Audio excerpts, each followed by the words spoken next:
Assalamualaikum warahmatullahi wabarakatuh. Salam, Om Swastiastu, Nama Budaya, Salam Kebajikan, dan Salam Sejahtera bagi kita semua.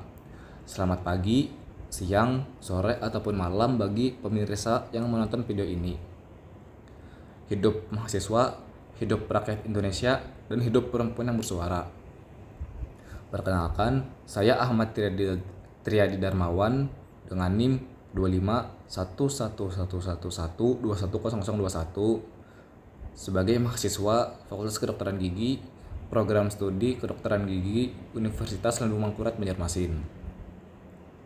Pada kesempatan kali ini saya akan mempresentasikan mengenai sistem urinaria atau sistem uropotika atau sistem ekskresi.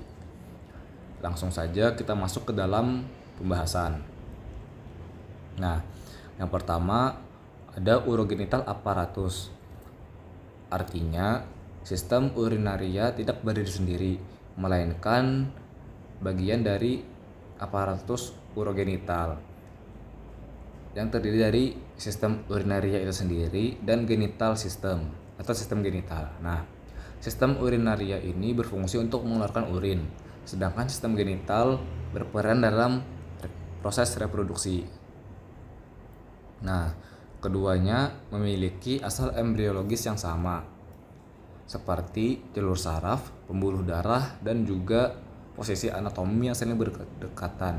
Sehingga apabila terjadi gangguan pada salah satu sistem, maka itu akan mempengaruhi kerja dari kedua sistem tersebut.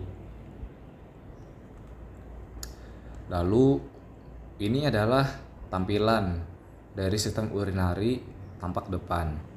Terdiri dari 4 komponen, yaitu ginjal sebagai produksi urin atau filtrasi urin dan darah. Kedua ada ureter, saluran yang membawa urin menuju kandung kemih. Yang ketiga ada kandung kemih, yaitu tempat penyimpanan urin sementara. Yang kelima ada uretra, yaitu sebagai jalur ekskresi terakhir yang membawa urin keluar dari tubuh. Nah, fungsinya adalah untuk mengontrol cairan dalam tubuh dan elektrolitnya seperti natrium, kalium, klorida, dan kalsium. Ginjal juga mengontrol pH darah dan juga tekanan darah.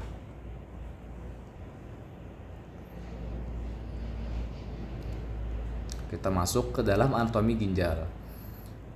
Ginjal memiliki panjang sekitar 11 cm, berat 115 sampai 175 gram tergantung jenis kelamin. Ginjal berbentuk seperti kacang merah yang cukup besar ya. Pada slide terlihat. Nah, walaupun ginjal ini bentuknya seperti kacang merah, ginjal ini berfungsi untuk filtrasi darah. Ginjal mampu untuk menyaring sekitar 180 liter filtrat setiap harinya. Yang kedua kita masuk ke ureter. Nah, ureter ini adalah saluran yang terhubung dari ginjal menuju kandung kemih. Ureter memiliki otot halus yang menghasilkan gerakan peristaltik untuk mendorong urin turun. Jadi, urin itu tidak hanya turun pasif oleh gravitasi, tetapi juga aktif didorong turun menuju kandung kemih.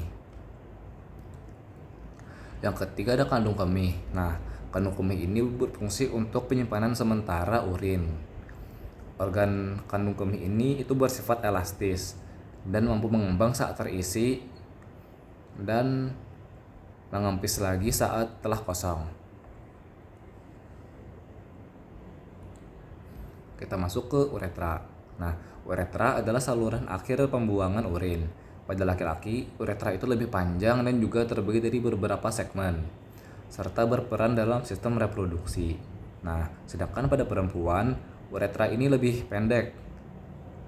Nih, seperti ini lebih pendek, yang membuatnya lebih rentan terhadap infeksi saluran kemih. Ini ada beberapa tampilannya dari ginjal. Nah, kita masuk ke covering of kidney atau lapisan pada ginjal. Nah, ginjal ini dilindungi oleh 4 lapisan utama, yaitu kapsul fibrosa, lemak parirenal, fascia renal, dan juga lemak pararenal. Nah, lapisan-lapisan ini berfungsi untuk menjaga ginjal dari benturan, perubahan tekanan, dan perubahan posisi. Perlindungan yang 4 lapis ini membuat ginjal tetap aman di lingkungan perut yang dinamis atau yang bergerak-gerak. Nah, lalu ada fixation of kidneys, yaitu elemen-elemen yang menahan ginjal pada posisinya, yaitu ada lemak pari dan pararenal, ada renal fascia, pembuluh darah, dan tekanan interperut. Yang keempat, organ tersebut berfungsi untuk menahan ginjal pada posisinya. Dan jika salah satunya mengalami gangguan, maka ginjal dapat turun dari posisi yang seharusnya. Lalu ada anatomi pada ginjal. Ginjal memiliki 2 bagian utama, yaitu bagian luar disebut korteks, bagian dalam disebut medula. Korteks adalah tempat berlangsungnya proses filtrasi awal. Dan medula yang terdiri dari piramida ginjal yang berbentuk seperti piramida.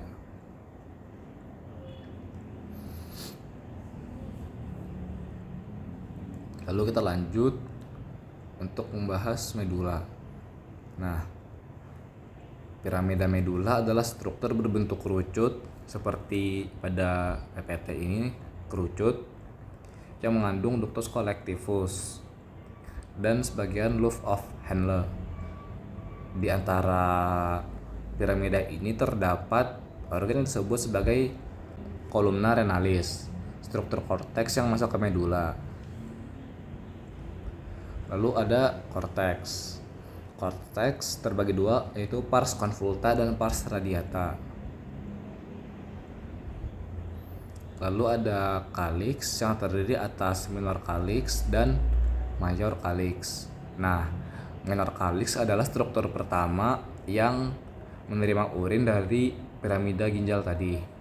Setiap piramida memiliki 1 calyx minor. Struktur ini menampung urin sebelum dialirkan ke calyx mayor. Nah, sedangkan calyx mayor adalah gabungan dari beberapa minor calyx yang biasanya mempunyai 2-3 mayor calyx per ginjal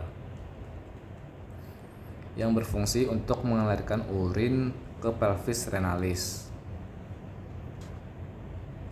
Nah, lalu ada fornical apparatus. Ada renal pelvis. Renal pelvis ini adalah ruang besar terdiri dari gabungan beberapa mayor calyx atau calyx major. Nah, renal pelvis adalah tempat sebelum dialirkannya urin ke ureter. Lalu ini adalah potret dari ginjal manusia. Terdapat korteks, medula atau piramidanya, renal piramid. Lalu kita masuk ke urogram atau gambar secara radiologisnya dari aliran urin, yaitu ginjal ke ureter.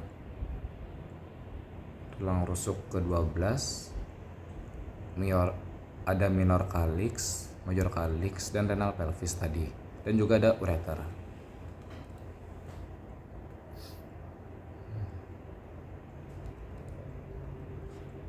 Lalu kita masuk ke nefron. Nefron adalah unit struktural dan fungsional ginjal.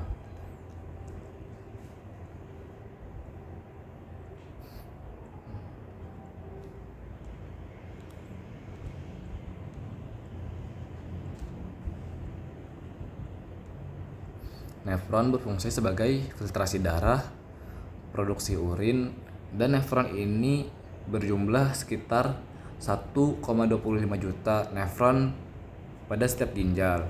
Dan jika disambung, semua nefron tersebut akan membentang sepanjang 85 mil. Nefron memastikan bahwa darah disaring secara efisien dan dikeluarkan secara tepat waktu. Baik, sepertinya sekian penjelasan dari saya. Salah khilafnya saya mohon maaf. Terima kasih banyak telah menonton video ini. Wassalamualaikum warahmatullahi wabarakatuh.